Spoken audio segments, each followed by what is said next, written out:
Buenas noches, don Mario. Buenas noches, don Mario.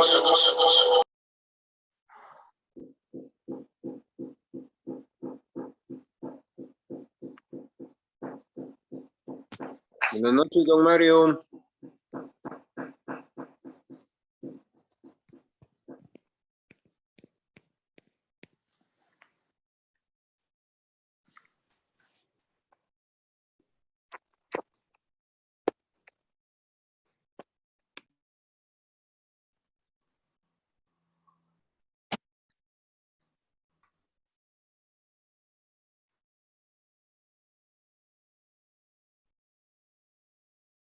Buenas noches a todos. Hoy don Mario anda en El Salvador, así que dejó una grabación para todos nosotros y la vamos a proyectar de inmediato. ¿Les parece? Gracias. Gracias, Julio. Muchas gracias. Vaya, ahorita lo pongo, denme un segundito Sí. a ver si logro ver cómo es esta cosa. Ya se ve, ¿verdad? Correcto. Ahí está en pantalla. Correcto. Ya está en pantalla. Listo, comenzamos entonces. Hola a todos. Hoy vamos a hablar de la providencia de Dios. Como les he dicho antes, cada una de estas... El autor es el presbítero Santiago Sanz. Tanto vamos todo lo que yo voy a decir en esta clase, pues está tomado de un estudio hecho por él sobre la providencia de Dios y podrán encontrar en la página de él, de la Pontificia Universidad de la Santa Cruz, podrán encontrar una ampliación de información. Bien, entonces el contenido de esta clase, en primer lugar, nos preguntamos si Dios puede intervenir en la historia. Y esto es lo que voy a tratar en la introducción. Son 6 los puntos de esta clase. El segundo de ellos es la providencia y la conservación de las criaturas en el ser. El tercero es la providencia en la Biblia. El cuarto es la providencia y la libertad. El quinto es el mal. Y el sexto es la providencia y la vida cristiana. Vemos, por tanto, al primero. ¿Puede intervenir Dios en la historia? ¿Cómo interviene? Si interviene, ¿intervino de una vez por todas o continúa interviniendo? Entonces, como hay formas distintas de practicar la religiosidad, nos vamos a dar cuenta de que en esas formas distintas, pues algunas de ellas tienen deformaciones respecto de la imagen del Dios providente, tal como la presenta la Biblia. Por ese motivo es que se plantea, mientras todo va bien, casi no se acuerdan de Dios. El asunto es, se acuerdan de Dios cuando las cosas empiezan a ir mal, cuando experimentan dificultades en la vida y entonces empiezan los reclamos y dicen que es que Dios se olvidó de mí. Y lo hacen culpable de los males que les están ocurriendo y le exigen que intervenga urgentemente porque aquella situación de malestar les genera disgusto y quieren, casi que le dan la orden a Dios de que ponga punto final a aquello que les genera tanto malestar. Bien, entonces resulta que esta es la concepción de un Dios que podríamos calificar con el apelativo de tapa agujeros. Pero eso es una caricatura del Dios que la Biblia revela. Por tanto, estaríamos pretendiendo que Dios obedezca mis órdenes. Bien. Pero resulta que más allá de esas distintas representaciones de la providencia de Dios, podemos preguntarnos si es posible y si es efectivo que Dios intervenga en nuestro mundo. Hay una primera postura en la que se plantea que Dios no puede intervenir por principio porque piensan que ya intervino una vez cuando creó y que por tanto ya se retiró del mundo y que el mundo ya funciona él solo con las propias leyes que le dio el mismo Dios. Pero esto no es del todo objetivo. Por eso hay otros que en contraposición sostienen que Dios sí que interviene, pero que limita su intervención en algunos momentos puntuales. Y piensan, bueno, si hubiera que corregir el rumbo de los acontecimientos, entonces la intervención de Dios se hace visible en ese momento. Vamos a seguir profundizando para entender cómo interviene Dios. Porque hay un tercer grupo de personas que piensan que la intervención divina es constante porque Él actúa en una creación que en sí misma es frágil y que, según la visión de ellos, está corrompida y que, por tanto, necesita que Dios la asista de continuo para estar cambiando el rumbo o rectificando el rumbo. Si fueran verdaderas la primera o la segunda opinión, la primera es que intervino de una vez por todas, la segunda es que interviene puntualmente, entonces Dios no podría intervenir o lo haría solo algunas veces para corregir. Pero nos preguntamos dos cosas.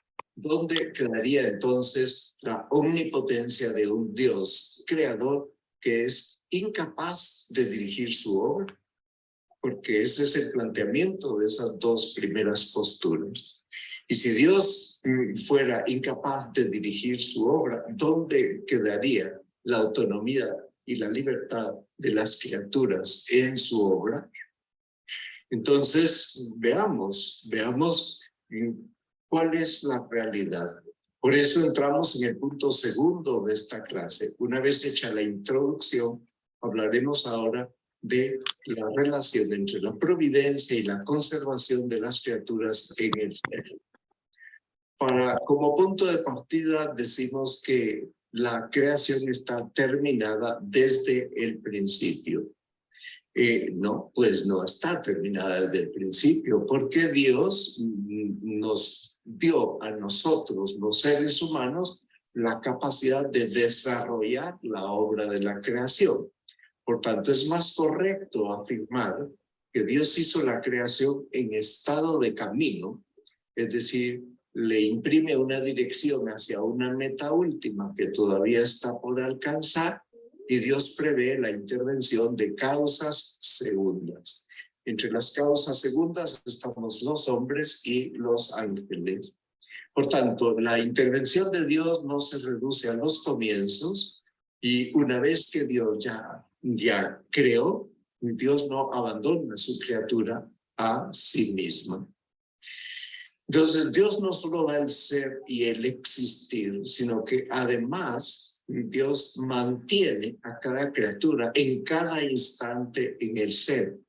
Y Dios le da una capacidad de obrar dentro de un ámbito concreto, dentro de una naturaleza.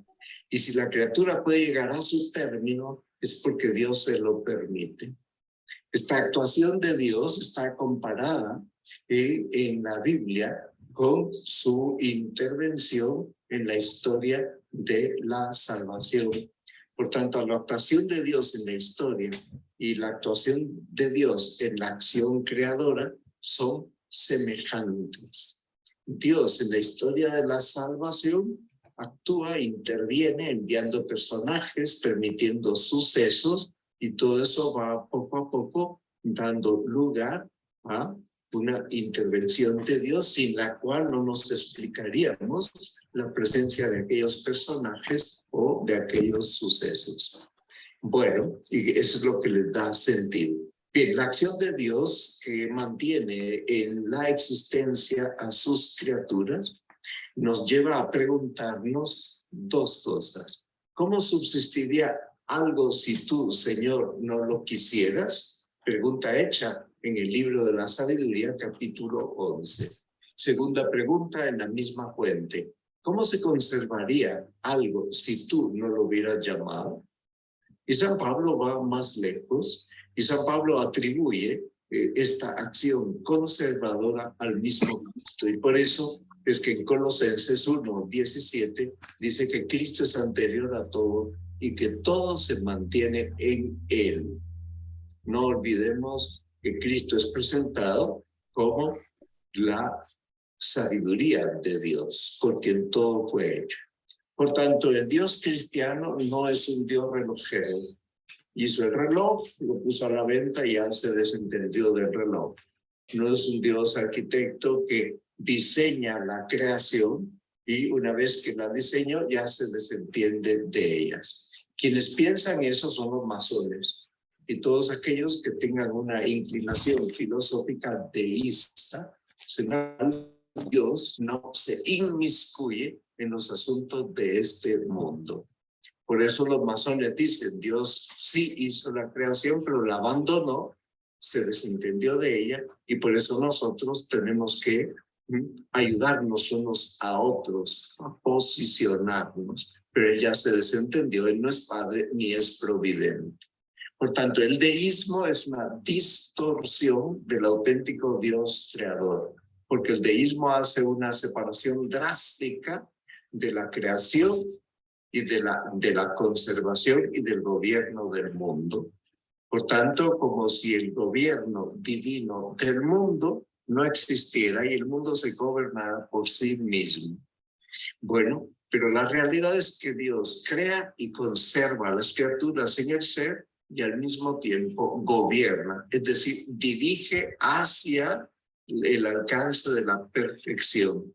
Pero a cada criatura la dirige según las habilidades que él le ha dado. Si la criatura ha sido creada inteligente y libre, entonces Dios la dirige respetando esa libertad. El deísmo tiene un error en la noción metafísica de la creación, porque el deísmo plantea que la creación como lleva consigo una donación del ser. Entonces, significaría que depende, hay una dependencia en el plano del ser, de la criatura, que no se puede separar cuando esa criatura pervive en el tiempo. Esta es la auténtica metafísica de la creación. Dios crea y sostiene en el ser para que la criatura alcance el fin. Dios ha proveído a esa criatura de unas capacidades que le permiten alcanzar el fin. Bueno, resulta que el mismo acto visto desde distintos ángulos, nosotros, cierto, podemos distinguir conceptualmente creación de conservación, creación y conservación de gobierno. Conceptualmente podemos hacer estas distinciones, pero no pensemos que al conservar las cosas, Dios está haciendo una acción nueva. No, la acción de conservación es en continuidad con haberles dado el ser. Por tanto, la conservación no se efectúa sin un movimiento, un paso de la potencia al acto, que eso es el movimiento en el sentido filosófico, y ese movimiento tiene lugar en un tiempo concreto. Por eso he ilustrado esta diapositiva con una cadena que tiene distintos eslabones, porque están concatenados un eslabón con el otro, de modo que cuando Dios crea, Dios continúa la acción creadora, dando la capacidad a la criatura de seguir subsistiendo, pero ese seguir subsistiendo tiene etapas, está en potencia de, se actualiza esa potencia. La actualización de la potencia supone la intervención de criaturas que llamamos causas segundas y supone un movimiento en el tiempo, una cronología. Bueno, entonces, cuando nosotros tenemos la noción conceptual de conservación, es una noción que es comparable con un puente entre la acción creadora y el gobierno divino del mundo, al que llamamos providencia. Hay un puente que es la conservación en el ser. Las criaturas no serían conducidas a su fin último si dejaran de ser, si Dios no las conservara en el ser. Bien, pero como Dios no solo crea el mundo y lo mantiene en la existencia, sino que además conduce a las criaturas a su perfección última, y Él ya ha diseñado cuál es la perfección última, entonces ese conducirlas se llama gobierno de la creación. Repito, el gobierno de la creación se hace teniendo en cuenta la naturaleza de cada criatura, si es libre o si no es libre. Si es libre, Dios no prescinde de su libertad. Vamos entonces a explicarnos la providencia en la Biblia. Es el punto 3 de este programa. Y entender la providencia en la Biblia exige de nosotros entender que Dios es absolutamente soberano. Por tanto, Él no depende de nadie. Y Él cuida de toda la creación como un padre cuida de sus criaturas. Por eso, tanto en las cosas más pequeñas como en los grandes acontecimientos de la historia, Dios tiene cuidado paterno de todas las criaturas. No se desentiende de ella. Por tanto, la Biblia, cuando nos habla de Dios, nos habla de un Dios que es soberanamente independiente de las criaturas, pero que las gobierna también soberanamente sin depender de nadie.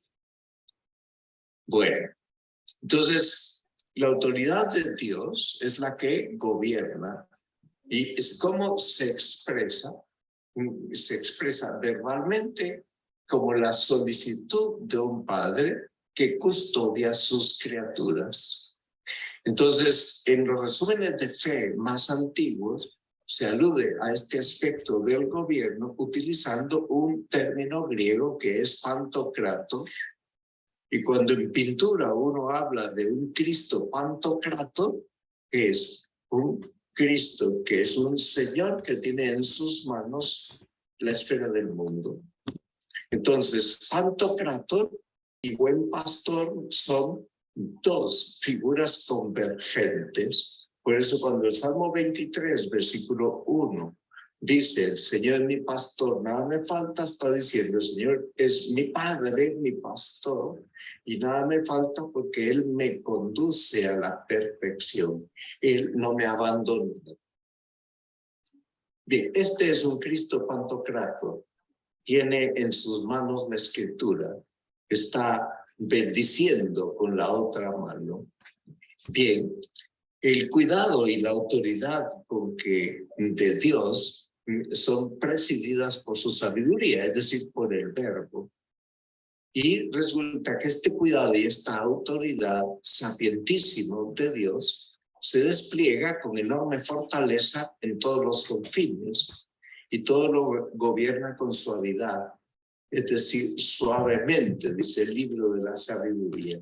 Por tanto, se conjuga en Dios la fortaleza y la suavidad.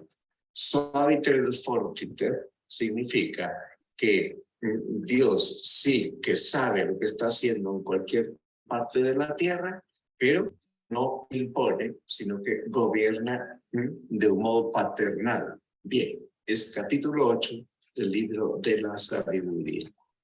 En el Nuevo Testamento, Jesús confirma esa visión con sus propias acciones y con sus propias enseñanzas.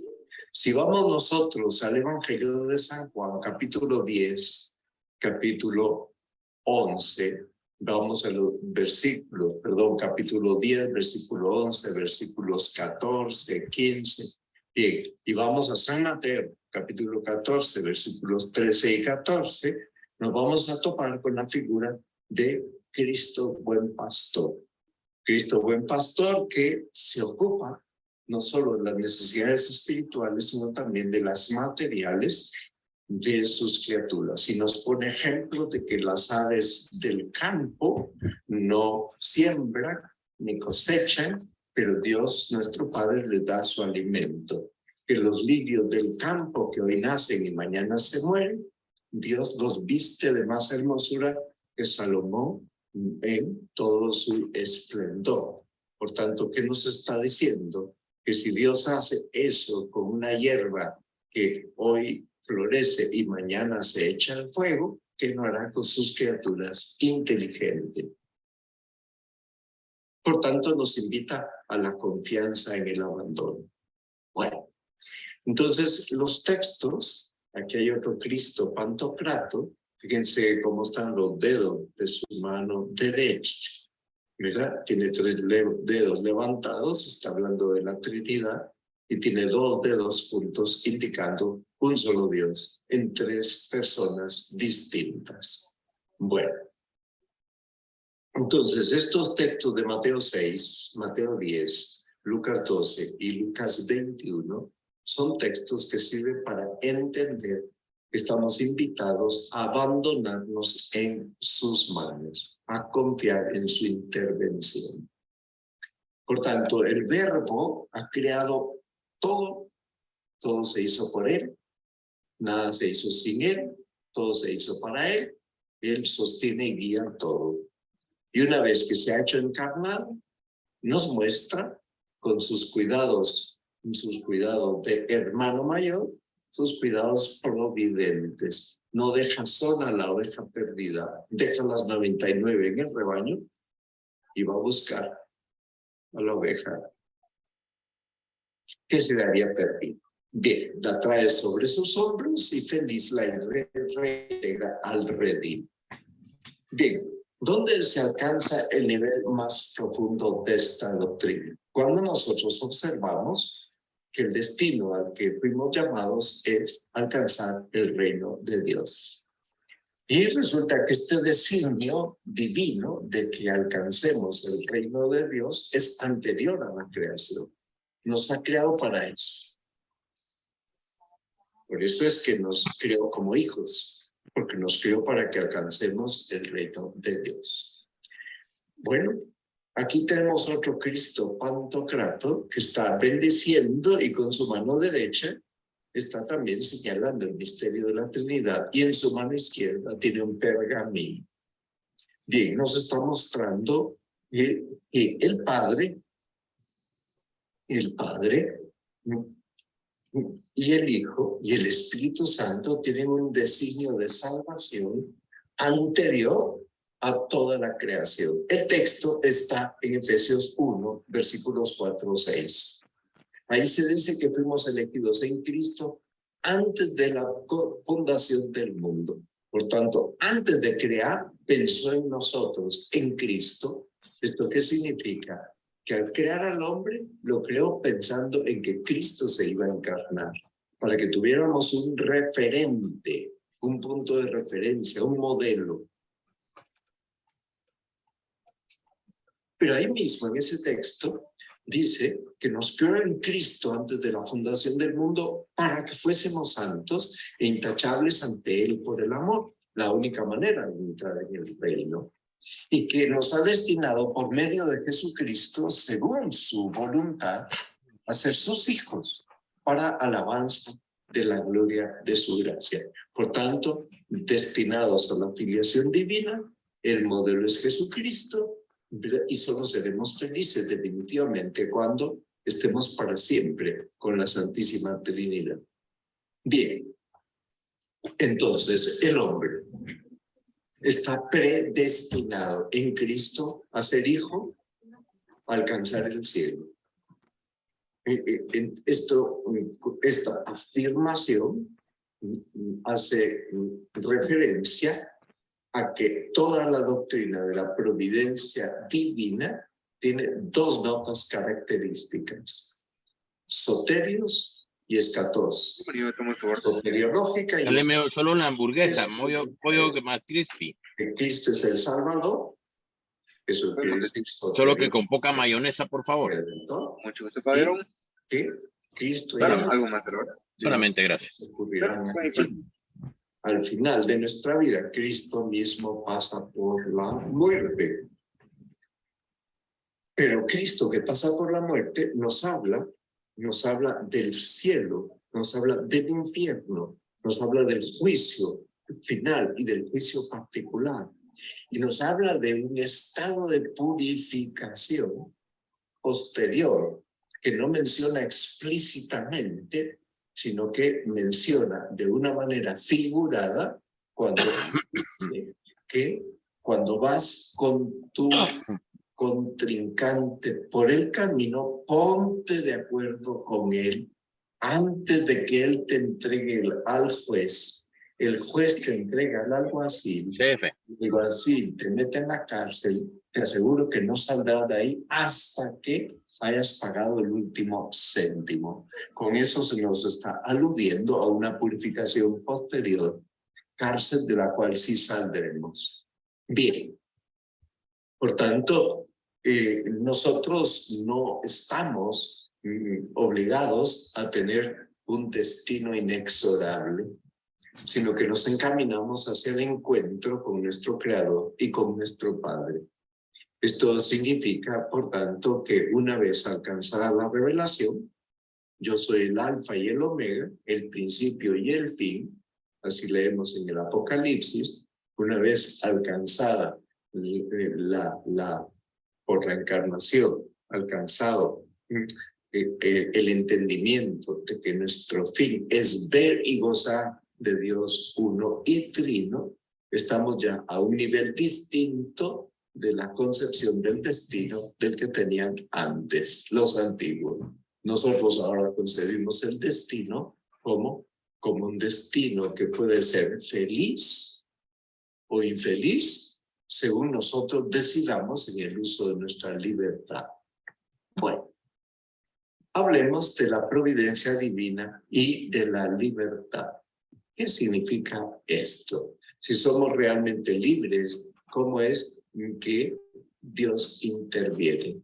Si yo excluyo esa visión según la cual Dios no puede obrar en el mundo, nos preguntamos tres cosas. Primero, ¿significa eso que las criaturas, especialmente las libres, no son verdaderas causas? Primera pregunta.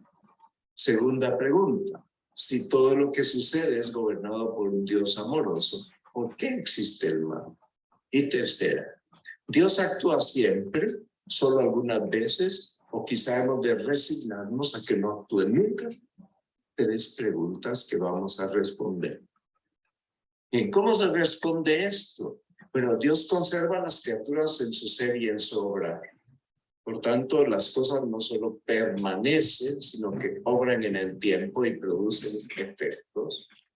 Las criaturas espirituales actúan libremente y nosotros actuamos y vivimos en un planeta que ha sido diseñado para que aquí haya vida humana.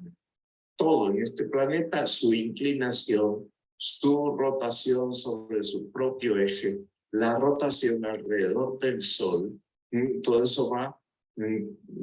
eso está encaminado a que aquí pueda haber vida humana. Entonces nosotros actuamos libremente dentro de este mundo y las obras son nuestras, no son de Dios. Sin embargo, si Dios no nos mantuviera en el ser, seríamos incapaces de obrar.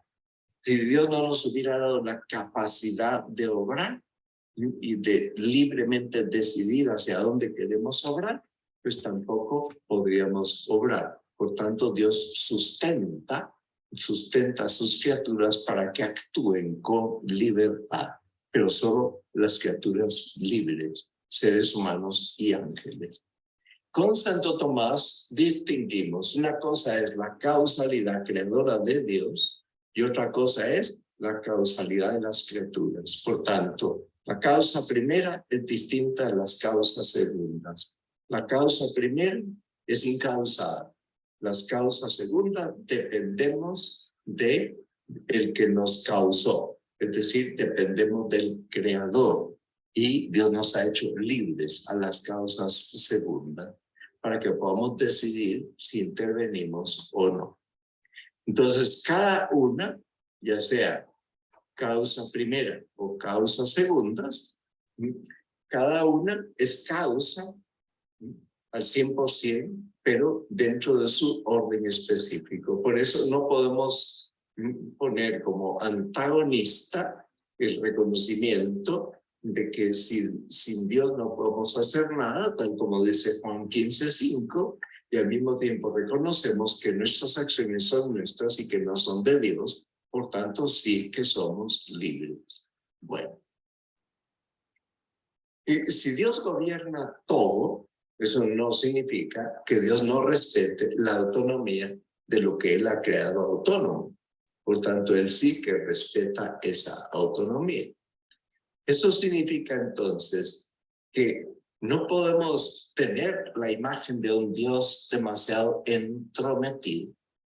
Quien tiene esa imagen tiene un planteamiento equivocado, no distingue creación y providencia, porque la visión de esas personas es puramente actualista. ¿Qué significa eso? Que en cada acto Dios tiene que estar constantemente corrigiendo el rumbo del mundo, lo cual no es cierto.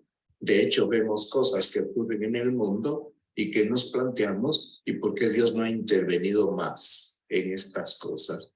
Y luego nos damos cuenta de que si Dios no interviene más, es porque de algún modo, Dios está dándonos tiempo para que intervengamos nosotros y facilitemos su intervención. Bueno. Entonces, a la concepción actualista se opone una concepción deísta, y según los deístas, Dios no interviene en la historia o solo lo hace en momentos críticos. Son dos visiones contrapuestas. El actualismo subraya que Dios interviene continuamente. El deísmo insiste en que como Dios es trascendente, entonces todo lo creado es tan autónomo que Dios ahí no se mete. Tampoco eso es cierto. Dios respeta la autonomía, pero no es que no se meta, porque Él mismo la ha dado. El actualismo une demasiado la creación y la providencia. En cambio, el deísmo la separa excesivamente. Por eso esas dos posturas son equivocadas. ¿Qué dice Santo Tomás? Que para gobernar el mundo, Dios se vale de la acción de las causas segundas. Dios respeta el ámbito propio de las causas segundas. ¿Qué indica esto? Que Dios no solo es Él infinitamente bueno, sino que hace buenas a sus criaturas para que, comunicándoles su bondad, puedan conducir la creación a su fin, contando con la bondad de las criaturas. Entonces, como Dios lo guía todo, las causas segundas estamos al servicio de los designios de la providencia. Esto significa que ignorar los designios de la providencia sería un grave error. Especialmente las criaturas son libres.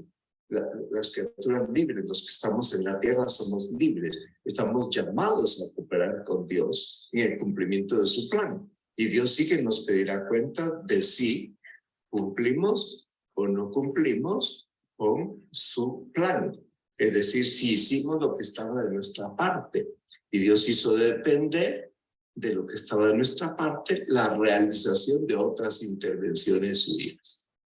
Bien, los ángeles también son libres, también son causas segundas, participan de la providencia de Dios. Por eso el Salmo 103 dice: bendecid al Señor ángeles suyos, poderosos ejecutores de sus órdenes, prontos a la voz de su palabra. Los ángeles cooperan ya sin poner límites. ¿Por qué? Porque los límites fueron puestos por Adán y Eva con su caída. Pero el hombre ha sido restaurado de esa caída, por tanto está en condiciones de cooperar libremente con Dios. Y vale también que Dios se valga de seres humanos para el gobierno del mundo material. Entonces, ángeles y hombres somos libres, y como somos libres, podría trabársenos en la cabeza algún tornillo y oponernos a la voluntad de Dios, o comportarnos de un modo contrario a la voluntad de Dios. Y claramente Dios nos va a pedir cuenta de eso. ¿Cómo se explica entonces la presencia del mal en el mundo? ¿Acaso eso significa que la providencia no se cumple? Que cuando aparece el mal, la providencia no se cumple. ¿Qué es el mal?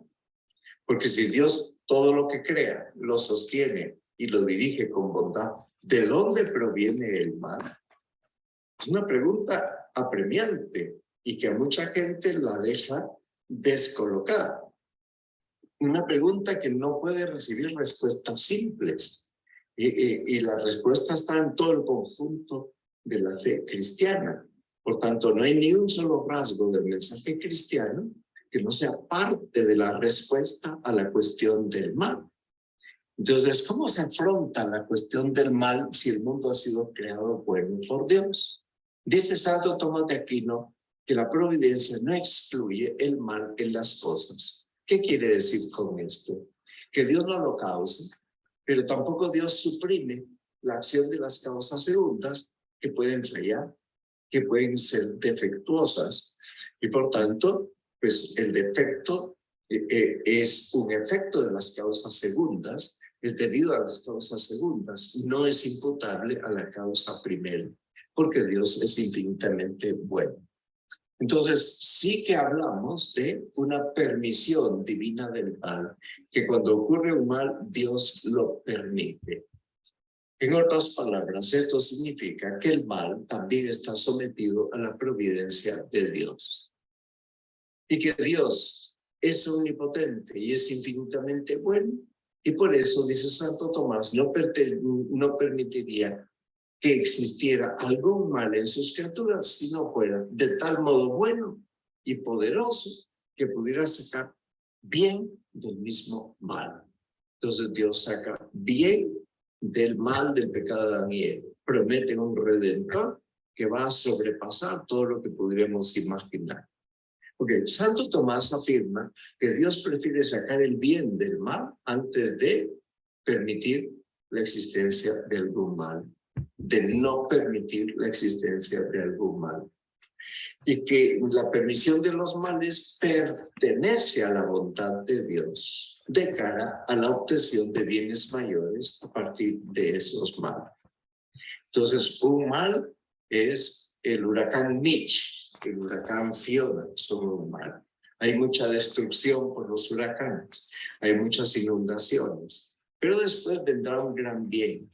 Habrá muchos donativos, muchas ayudas internacionales para socorrer a la gente que ha padecido esos males y se va a poner en evidencia que el mal es superior. Bueno, entonces Dios, dirá Santo Tomás, es previsor universal de todo ser. Dicho en latín, universalis provisor totius sentis, es el que provee, el que prevé todo el ente desde el punto de vista universal. Bueno, entonces cuando concede a los hombres que participemos en su providencia, lo hace respetando nuestra libertad, incluso cuando actuamos mal. ¿Cómo hace Dios para sacar un bien de las consecuencias de un mal? Él es todopoderoso. Y toda la historia se puede interpretar en esta clave de lectura. Por eso dice San Pablo en Romanos 12, no te dejes vencer por el mal. Antes bien, vence el mal con el bien. Bien, esto ya para terminar. El mal aparentemente es más fuerte que el bien. Y uno nota que es difícil desarraigar de la naturaleza humana esa confianza en que al final todo el bien debe triunfar. Y triunfa porque el amor es más poderoso.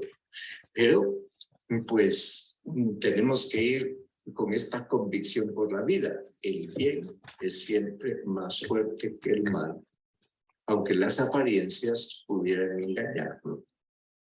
La experiencia del mal pone ante los ojos de cada persona que hay una tensión entre el poder infinito de Dios y su bondad divina en su obrar en la historia, que recibe una respuesta misteriosa en el misterio de la cruz de Cristo. Y resulta que ahí, en esa tensión entre cómo Dios vence el mal, lo vence en la cruz, lo vence con un aparente mal, pero este es el modo de ser de Dios, el modo de vencer de Dios. Entonces, el mal es una privación. El mal no es una parte constitutiva del universo. Si yo sostengo que el mal existe, pero que no tiene sustancia, ya superé el dilema en el que podría sucumbir. Es un dilema en el que uno puede sucumbir. Y hay dos posturas ante ese dilema. El dilema consiste en negar la realidad del mal o negar la bondad de Dios. El mal es real Y también es real que Dios es infinitamente bueno.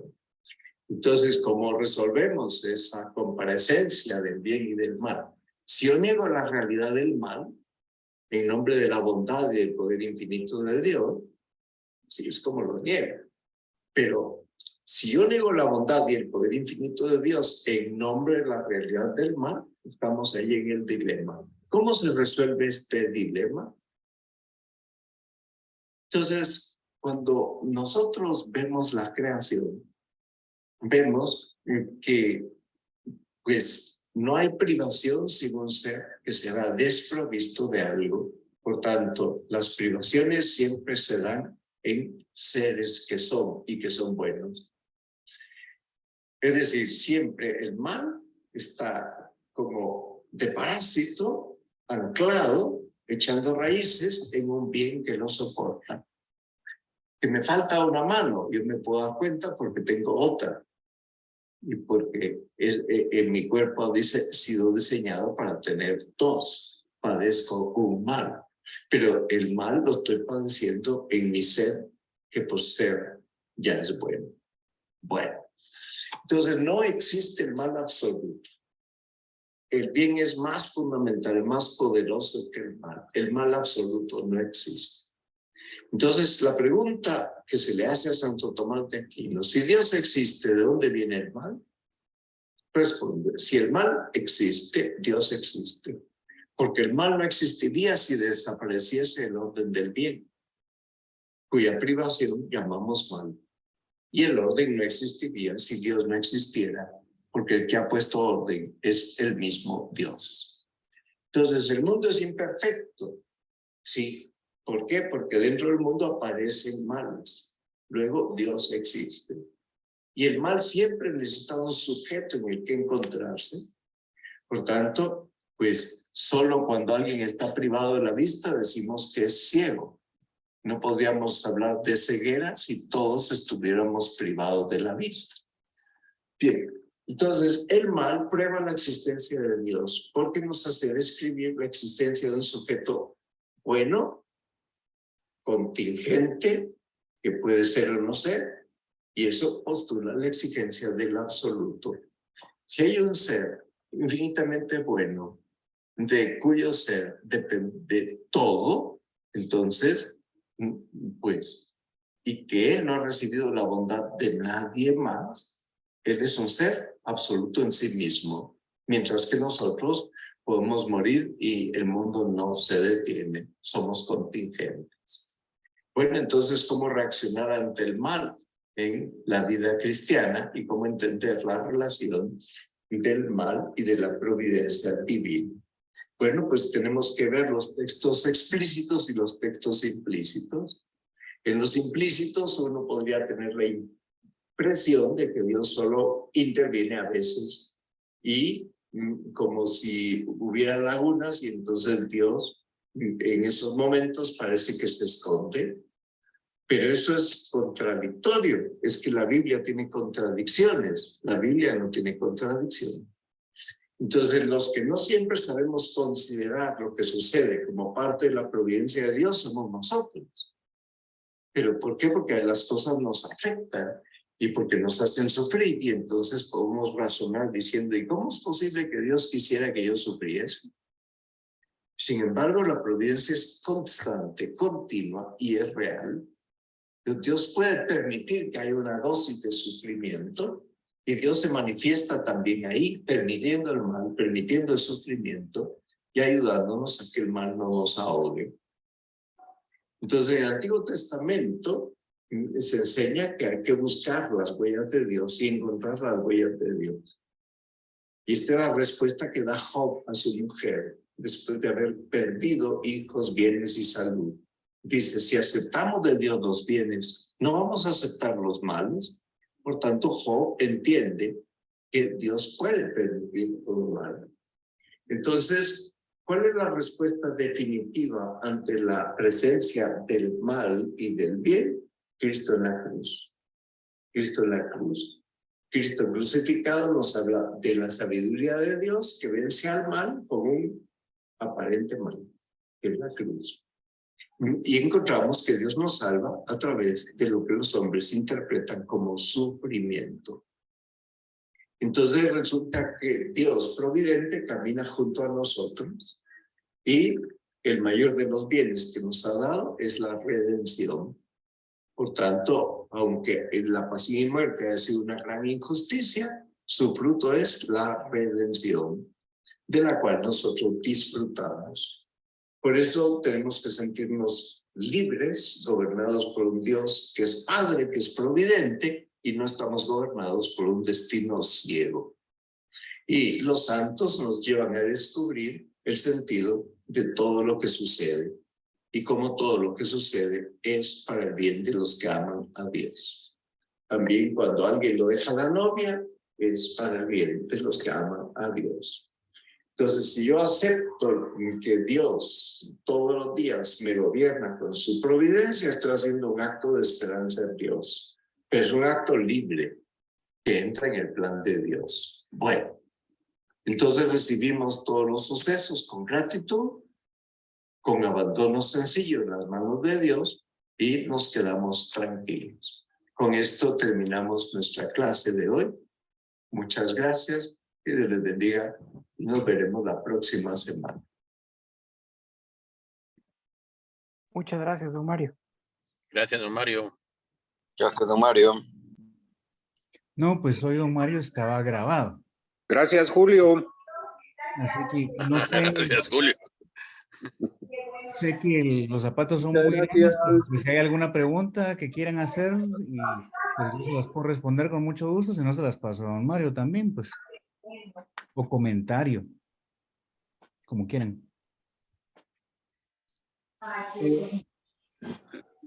Gracias. No, pues ahí estamos. Así que nos miramos el próximo lunes y el próximo lunes ya está aquí en Guatemala don Mario, así que tendremos la clase completa. Un abrazo a todos y cuídense. Gracias, Muchas Julio. gracias. Buenas noches. Muchas gracias. Feliz noche a todos. Buenas noches a todos. A todos. Gracias.